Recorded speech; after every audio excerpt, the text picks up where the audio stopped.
Merry meet, guys. Welcome back to Witches of the Moon. I am your Wednesday Houston, and I am super excited to be a part of Season 9. And I'm actually going to sit down because this feels weird. I am filming from my phone. I don't know why I can't flip my camera around, but welcome to Season 9. Like I said, super excited. We have some awesome topics. We're delving a little bit deeper into magic this season, and I'm so happy to be a part of it. This week, of course, the first week, we are talking about altar setups. I do have a couple different altars. One I have over my bookcase. It's kind of busy. It's got a lot of stuff on it that I need to clean off. And there's one that I am not going to show. But I am going to show you guys my main working altar. It is messy. It's kind of it's kind of chaotic, but I know where my stuff is. I have run out of bookshelf space just because I like to collect books and tarot cards and crystals, and my partner gets on me all the time about it because I'm running out of space. I have already run out of space and I keep piling stuff in. But I want to show you guys my altar. It's not a traditional setup by any means, and I'll explain the items and why I have them on there and all that jazz. So without further ado, let's get down and let's see my altar. So this is my altar. Over there. As you see underneath it, I do have books. What I'm currently working on, Kundalini Reiki. I have a dream journal with some other books underneath it. I have my tarot cards. I have stuff underneath. It's a mess, but it's my mess. So for me on my altar, I have a lot of, as you can see, crystal balls. I'm huge into divination. This one right here is ginormous. My partner got this for me. He has one just like it. He actually found it at a fantastic price. That's one of my main ones I use when I'm doing, I guess, deeper style meditation and scrying. I do use these three. I don't know if you saw that. So these three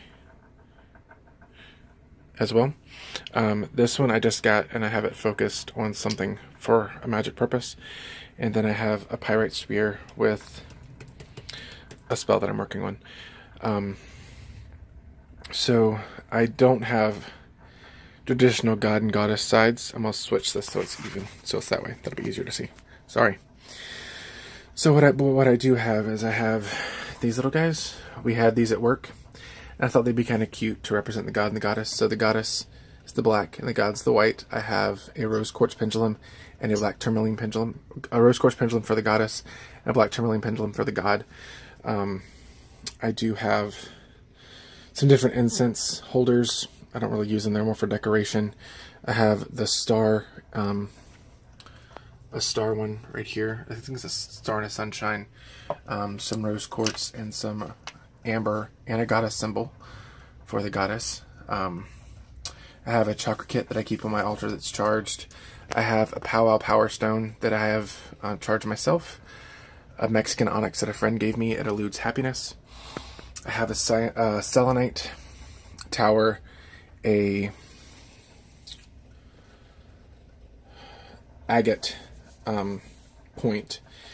This is a Lemurian crystal. I think it's a Lemurian tower, crystal tower. Then I have my side for Merlin. I do work with Merlin as in a god form. And I'll talk more about the deities that I work with and later on. That's a sneak peek on one of the episodes. And then I have on this side representations of the god Merlin, the red jasper, and the oak and this is the candle that I got from Starry Supplies. I have not burned it because it's beautiful and I don't want to. I haven't felt called to do it yet. I also have crystal pyramids here and here, representing the god and goddess as well. This is my working candle. Then I have a selenite sphere, a jasper sphere, or jasper heart, sorry, that I use for healing work. And a ton of crystals, some necklaces, and my wands Athame pin Sharpie that I use for writing on candles, my wizard's ring that I like to wear during magic when I cast magic. I'm a huge wand fanatic too, so as you can see, there's 3 on my altar. One with the tiger's eye. This one has a clear quartz. This one has a deer antler on it. Then I have my little Athame. I have a lot of them. I also have 2 selenite wands back here and a clear quartz wand for clearing chakras. So yeah, so I'm just gonna have it pointed toward. And I also like to have this on my altar. It's the pink Himalayan sea salt.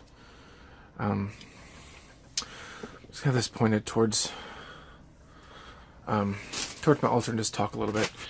I know it's not a traditional setup, but it is my own.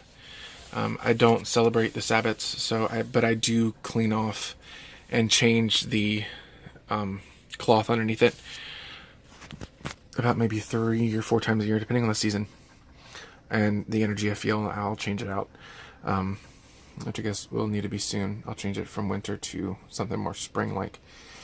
And like I said earlier, I don't celebrate the Sabbats. I do my magic when I feel I need to. I don't wait for a particular time. The moon phases, they do help. The energy of the Sabbats, if need be, I will pull that in, but most of the time I won't. So, but this is my altar setup. Now, I do have a travel altar that I take with me when I go places, and it usually involves, I take this candle, I take an incense burner, if it can have incense, and I take a couple crystals. One of the crystal balls, probably the smaller ones. I do have a couple more. I think 3 more. I have a black obsidian one, which is probably black glass, and 2 more clear ones that I can just fit into my travel altar case, which is an old, I wish I had it in here. I do. It's an old trunk. Hold on, I do. It's right here. So, this is my travel altar case. I take this with me when I go to different places. I have actually no idea what's in here, because I haven't gone. You can see. I have a journal with some spells and stuff. I have Cascaria, which I forgot I had. It sounds really bad. There's blessed salt in there. There's some rope to draw out circle if need be, a pin, and I think a crystal or 2. So I can say that sorry for all the shaking around, my altar and my sacred space is organized chaos. So, hope you guys liked the little tour of my altar. If you have any questions, comments, or concerns, leave them down the comment section. I'll be more than happy to get back to you. And like I said, I'm super excited to be part of this new season of Witches of the Moon. We have a lot of awesome topics this season, and I can't wait to share my point of view with them.